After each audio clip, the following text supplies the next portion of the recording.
So puan kena pandai jaga api lah, baru kuali pun putih. Boleh turun sampai kanak kuali. Tetap putih. Tak sempat nak legend. Kalau tak cari balik, cuy tengok. Betul tak Zaida kata goreng ikan? Ekor tu sampai terkeluar daripada kuali. Kecil sangat kuali tu. Lepas tu nak harap kuali tu putih memang tak lah puan, dah kena api. Kuali dari kahwin. Kuali dari kahwin. Tak kisah kuali dari kahwin pun kalau puan pada jaga dia akan jadi macam ni.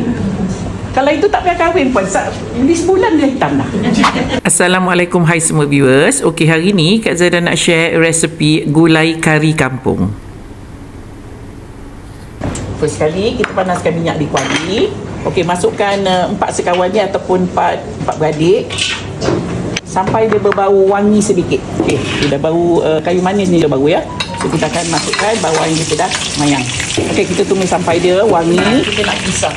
Okey, kita nak kisar bawang besar. Bawang besar tadi kan 2 biji. Satu kita dah mayang, dah tumis. Sekarang kita nak blend satu lagi, yang 1 biji lagi. Bawang putih, halia, lengkuas. Kalau puan dekat rumah, lada kering ni kisar sekali. Okay, kita tumis ni tak perlu garing ya puan. Hanya setakat dia ujung-ujung bawang tu dah coklat, kita dah boleh masuk bahan lain. Ujung-ujung dia dah mula coklat, kita akan masukkan yang kita kisar ni tadi. Bawang besar, bawang putih, halia, lengkuas. Okey, kita tumis lagi. Kita nak masukkan lada. Kalau puan kat rumah, kisar dengan lada sekali. Okay, kita tumis lagi sampai garing. Sekarang saya nak masukkan rempah yang saya tak bancuh rempah ya puan. Kalau puan nak bancuh dengan air, silakan. Ada 2 beza kalau puan taruh ini direct terus atas api dan juga puan bancuh dengan air. Puan masuk ni dengan ketumbar dalam minyak yang tengah panas macam ni, dia akan jadi wangi. Dia wangi dan dia macam kita tumis kan, dia macam bau garing. Kalau puan bancuh dengan air, dia jadi bau rempah sahaja, tak ada bau wangi garing. Dan kalau puan terus masuk dalam ni, dia akan ada efek pada warna. Warna kari kita nanti akan gelap sikit. Kalau puan bancuh air, warna kari tak akan gelap. Ya, okey. Tapi sebelum tuang ni, api kecil kan, supaya minyak ni tak panas. Kita masukkan rempah kari dan ketumbar. Ini saya masih kecil lagi api ya, sampai rempahnya semua dah rata. Okey, baru saya buka api. Ni jangan lama ya puan, takut nanti dia hangit.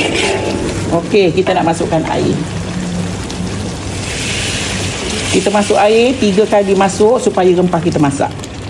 Okey, kita nak masukkan ni dulu. Saya pakai asam keping kena masuk dulu. Sekarang dia dah pecah minyak, nampak tak?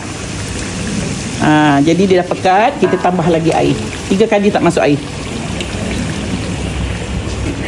Saya tahu perempuan kalau masak kari, selalunya rempah tu dibancuh air kan? So hari ni kita buat yang tak bancuh air. Puan boleh cuba cara ni. Kita masukkan sikit lagi air. 3 kali masuk air puan. Okay, kita nak masukkan sekarang ni garam. Kak Zaida masak sekarang ni 2 ekor ayam ya. Alright, kita nak masukkan ayam.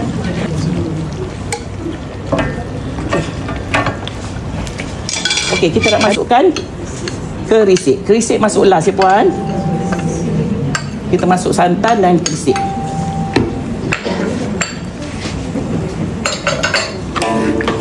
Okey, kita nak masukkan santan. Santan terpulang ya. Kalau puan suka kari puan berlemak, sila letak lebih pun tak apa. Kalau tak suka lemak sangat, letak separuh pun tak ada masalah. Ikut masing-masing ya. Okey, kita masukkan air dan santan. Okey, kita balik-balik, dah siap masak. Saya rasa tak payah letak gula. Kalau puan rasa nak letak gula, puan silakan ya. Saya rasa tak payah gula dah. Alhamdulillah, dah pun siap kita hari ni ya. Alhamdulillah, dah pun siap resepi kita hari ni, iaitu gulai kari kampung buat tetamu Kak Zaida. Untuk perempuan di luar sana, selamat mencuba.